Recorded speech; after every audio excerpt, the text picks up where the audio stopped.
бүткүл аламды жараткан Аллах Таалага чексиз мактоолор болсун. Жана сүйүктүү пайгамбарыбыз Мухаммад Мустафа саллаллаху алейхи ва салламга Аллахтын саламы жана рахматы болсун. Азыр эле карекебиз намаздан кийин Хумаза сүрөсүн окуду. Бирок биз жаттаган, биз билгенден бир аз башкачараак окуду. Муну баардыгыбыз өзгөчө жаттагандарга неге мындай окуду, кайсы негизде ушундай окуп атат, өзү туура эле окуду деген кээ бирлерибизге ой келсе керек. Мына ошол суроого жооп берүү максатында бүгүнкү таалимибиз 10 кыраат илми туурасында болмокчу. Пайгамбар саллаллаху алейхи ва салламдын доорунда арабтарда 7 чоң уруу бар эле. Анан Аллах Таала ошо ар бир уруунун өзүнүн сүйлөө диалектери болчу. Кандай эле биздин 7 дубандын ар биринин өзүнүн сүйлөө диалектери бир аз айырмачылыктар болгон сыяктуу, арабтарда дагы 7 чоң уруу бар эле, ар биринин сүйлөгөндө бир аз диалекттеринде айырмачылыктар бар болчу. Ал диалекттер аларга ушунчалык сиңип кеткен эле, аны өзгөртүү мүмкүн эмес эле. Ошондо Аллах Таала исмен бизге бул үммөткө жеңилдик катары ар бир уруунун диалекттерине жараша Аллах Таала Кур'ан-ы Карим түшүргөн. Ошондон улам пайгамбар саллаллаху алейхи ва саллям ар бир сахабага, ар бир урдан кайсыл урдан болсо, кайсыл диалектте сүйлөсө, сахабаларга мына ошол диалекттин негизинде Кур'ан-ы Каримде аларга үйрөтөт эле. Бул тууралуу хадис китептеринде белгилүү бир окуя келет. Бир жолу пайгамбар саллаллаху алейхи ва саллям Бану Гифар деген уруунун кудуунун жанында турган эле. Анан эле Жабраил алейхиссалам келип, "О Алланын элчиси, Аллах Таала сиздин үммөтүңүзгө Куранды бир харф менен бир түрдүү окулушка өкүм берди, ошондой окусун" деди. Пайгамбар саллаллаху алейхи ва саллям айтты: "Мен Аллах Тааладан кечирим сурайт элем, бирок биздин арабызда ушундай адамдар бар, карылары бар, жаштары бар, окуп билген, билбеген, жазган билбеген сабас адамдар бар. Алар өздөрүнүн диалекттерин башка диалект менен сүйлөй алышпайт, окуй алышпайт.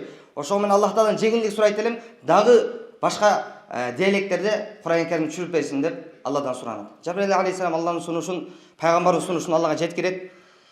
Жеткиргени кайда экинчи жолу келет, эки түрдүү окулуш менен окусун дейт, эки харф менен. Пайгамбар дагы суранат. Ушинтип суранып отуруп, 4-үнчү жолу келгенде Жабраил алейхиссалам айтты: "Иннама унзила Кур'ану аля саб'ати ахруф фaqru ma tayassara min." Чындыгында Кур'ан-ы Карим 7 харф менен түшкөн, кайсынысы жеңил болсо, ошонусу менен окусун деген. Демек, бул 7 кыраат менен, 7 харф менен тагыраак айтканда Кур'ан-ы Каримдин түрдүү окулуштары симен биз үчүн өтө чоң жеңилдик, өтө чоң Аллахтын рахматы. Анан пайгамбар саллаллаху алейхи ва саллям ошентип ар бир сахабага кайсы уруудан болсо ошол өзү уруунун диалектине жараша Кур'ан-ы Карим үйрөтөт эле. Сахабалар өзүнөн кийинки табииндерге, табииндер болсо өзүнөн кийинки табииндерге үйрөтүп отуруп бизге чейин 10 кыраат илими жетип келген. Эми 10 кыраат илими кыскача аталыштар менен бир катар ата кетсек, биринчи кыраат имам Нафи кырааты, экинчиси имам Ибн Касир кырааты, үчүнчүсү имам Абу Амр кырааты, төртүнчүсү имам Ибн Амир, бешинчиси имам Асим, алтынчысы имам Хамза, жетинчиси имам Али аль-Кисаи, сегизинчиси имам Абу Джафар, тогузунчусу имам Якуб жана 10-чусу Халиф аль-Баззар аль-Ашир аль-Багдади, мына 10-чу кыраат. Эми бул кырааттар, бул окулуштар Кур'ан-ы Каримдин түрдүү окулуштары, албетте 10го чектелет деп айтпайбыз, 10дон көбүрөөк. Анан бул кыраат, бул окулуштардын имамдын аты менен аталганын бирден бир себеби, ушул окулушту үйрөнгөн имам, каары, алым ушул окулушту аябай өтө жакшы үйрөнүп, өзүнүн жеринде, шаарында, өлкөсүндө өтө көп тараткандыктан ушул окулуш ошол каардын аты менен аталып калган. Мисал катары алсак, жаңы элекке кары окуган намаздан кийинки Хумаза сүрөсү бул имам 10 кырааттын ичинен 7-чи кыраат болгон имам Али аль-Кисаин кыраатында Хумаза сүрөсү окулду. Демек, ошол каарылар ошол окулушту өтө жакшы үйрөнгөндүктөн ушул окулуштар ошол имамдардын, имам Нафи кырааты, имам Асим кыраат деп ошолор аты менен аталып калган. Бирок бул дегени ар бир кыраат сөзсүз бир сахабага барып такалат, ал эми сахаба болсо пайгамбар саллаллаху алейхи ва салламдан үйрөнгөн болот. Ошондуктан эгерде сиз каарлардын мырзасы Убай бин Кааб радиллаху анхуну сыяктуу Кур'ан окуңуз келсе, аны имам Нафи кырааты менен окуңуз. Эгерде сиз Амирул Муъминин 40 мамлекеттин падышасы болгон Умар радиллаху анху сыяктуу Кур'ан окуңуз келсе, аны имам Ибн Касир кырааты менен окуңуз дейт. Эгерде сиз тафсирдин башчысы Абдулла бин Аббас радиллаху анху сыяктуу Кур'ан окуңуз келсе, анда имам Абу Амр кыраатын тандаңыз. Эгерде сиз бул үммөттүн захиди, дүйнө эң кызыкпаган адам деп пайгамбар саллаллаху алейхи ва саллям наам берген Абу Дарда радиллаху анху сыяктуу Кур'ан окуңуз келсе, анда имам Ибн Амир кыраатын үйрөнүңүз. Эгерде сиз фикх илим башчысы болгон, баш атында турган Абдулла бин Мас'уд улуу сахаба сыяктуу Куран окуңуз келсе, анда имам Асым кырааты менен окуңуз. Эгерде сиз пайгамбар саллаллаху алейхи ва саллям күйөө баласы, илимдин дарбазасы болгон Али радыйаллаху анху сыяктуу окуңуз келсе, анда имам Хамза кыраатын тандашыңыз керек.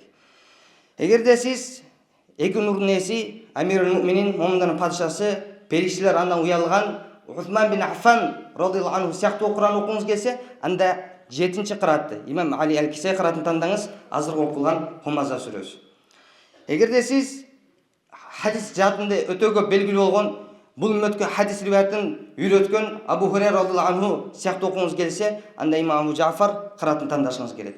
Эгерде сиз ошол Куранды сактап, Куранды тараткан, Куранды көчүргөн улуу сахаба Зайд бин Сабит радыйаллаху анху сыяктуу окуңуз келсе, анда имам Якуб аль-Хадрами кыраатын үйрөнүшүңүз керек. Эгерде сиз пайгамбар саллаллаху алейхи ва салламдын небереси сыяктуу Куран окуңуз келсе, тагыраак айтканда Хусейн радыйаллаху анху сыяктуу окуңуз келсе, анда имам Халаф кыраатын тандашыңыз керек. Демек бул айтканыбыздан максат ар бир кыраат барып сахабада калат, ал эми сахаба болсо ошол кыраатты пайгамбар саллаллаху алейхи ва салламдан үйрөнгөн болот.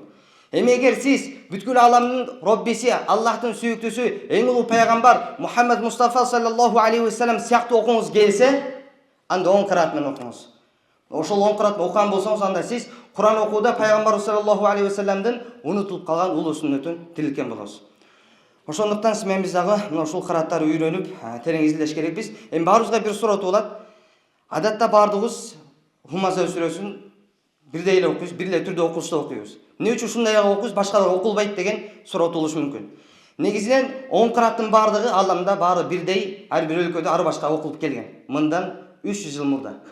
Ал 300 жыл мурда Осман империясы жалпы элге жакшылык каалоо ниетинде Куран нускаларын көчүрүп, басып элдерге таратат. Ошол Куран нускаларын көчүрүүдө алар 10 кырааттын ичинен 5-чи кыраат имам Асым кыраатын, анын ичинен Хафс риваятын тандап, ошол риваятка жараша Куран нускаларын көчүрүп элге тараткандыктан жалпы элге азыркы учурда Ханафи мазхабы башка мазхабтардан көбүрөөк таралган сыяктуу, ошол имам Асым кырааты биз окуган Хафс риваят, азыр элдин баары окуп аткан окулуш, мынаты Хафс риваяты имам Асым кырааты дейт, 5-чи кыраат. Ошол кырааттагы ошол Осман империясынын Куран Карим нускаларын таратуу менен элге жайылган. Жана экинчи бир себеби биз Ханафи мазхабынын башчысы имам Аъзам рахматуллахи алейхи дагы 10 кырааттын ичинен 5-чи кыраат имам Асым кырааты ошол биз окуган, учурда окуп жаткан Хафс риваятын окугандыктан ааламга ошол биз окуган риваят, Хафс риваяты кеңири таралып калган. Ошол менен биргеликте азыркы учурда дагы Араб өлкөлөрүндө, Африка өлкөлөрүндө дагы имам Нафи кырааты же болбосо имам Хамза кырааттары азыркыга чейин окулат. Ал эми мындан 300 жыл мурда Меккеде мисалы имам Ибн Касир кырааты, Мадинада имам Нафи кырааты, Африкада Хамза кырааты сыяктуу ар бир кыраат өз өлкөдө окулуп келген.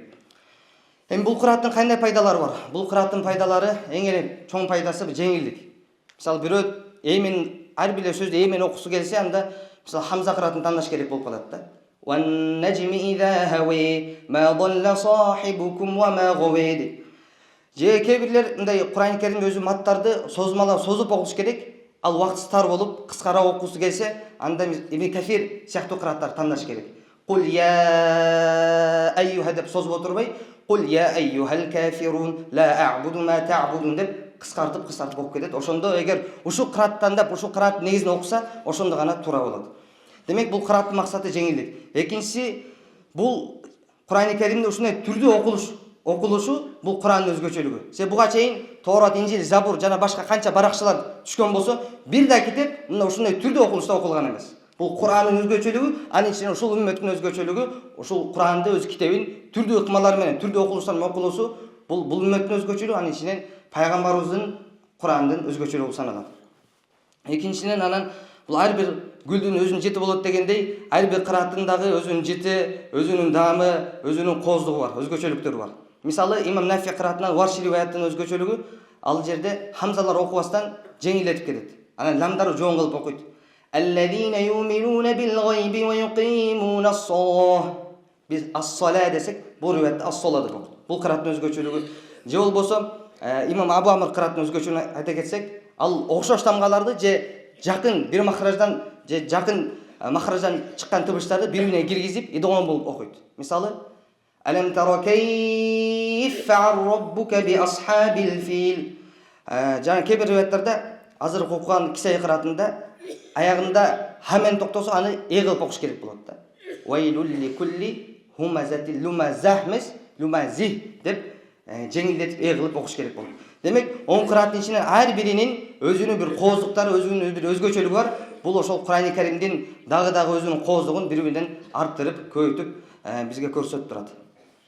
Жана ошондой эле бул эң чоң пайдасы негизинен баштапкы заман табииндер заманасына бул илим абдан өнүгүп, жерлерде жада калса ушул Самарканд, кошуна мамлекетте Самарканд жерге чейин келип, аалымдар ушул илимди үйрөтүп кетишкен.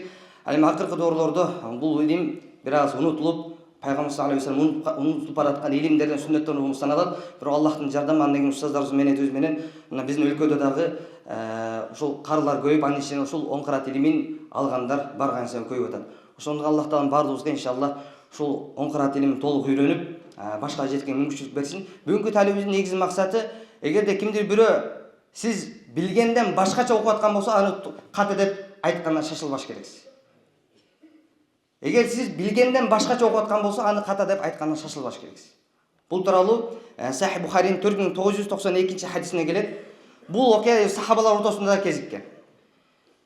Умар радhiyallahu anhu мешитке кирсе, Хишам бин Хаким деген сахаба намазда имамчылыкта турган болот.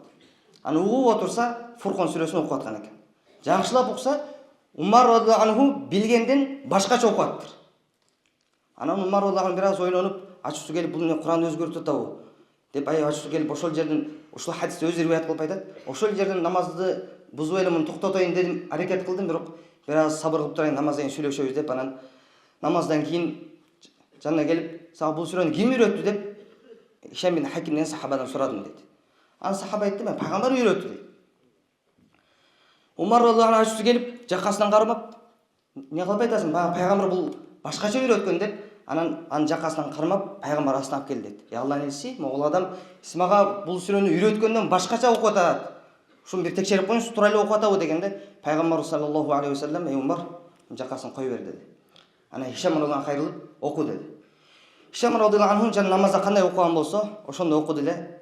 Пайгамбар саллаллаху алейхи ва саллям, "Ха каза унзила", Куран ушундай түшүрүлгөн деди. Умар таң калып калды. Анан пайгамбар саллаллаху алейхи ва саллям Умардан карап, "Эми сен оку" деди. Анан Умар окуду, пайгамбар үйрөткөндөй. Пайгамбар дагы кайталап, "Ха каза унзила", Куран ушундай түшүрүлгөн деди. Анан пайгамбар саллаллаху алейхи ва саллям сөзүн алып, "Иннама унзила ал-Кур'ану ala sab'ati ahruf faqra'u ma tayassara minhu". Чындыгында Кур'ан-ы Карим 7 харп менен, тагы айткан түрлүү түрдө окулуштар менен түшкөн. Faqra'u ma tayassara minhu, кайсынысы жеңил болсо, ошонусу менен окугула дейт. Демек менен биз окуп атканда эң негизги бүгүнкү талимде биле турган натыйжа, Кур'ан-ы Карим биз билгенден дагы түрдүү окулуштар менен окулат. Албетте түрдүү окулуштар эгер ошол эреженин негизинде илим алган болсо, ошол туура болот. Эгер бир эле бөлүгүн үйрөнүп алып, ошону кайталап окуп жүрбөсө, анда бул ката болуп саналат. Аллах таалам баарыбызга иншалла он кырат илимин терең өздөштүрүп, бүткөн жеткенге мүмкүнчүлүк берсин.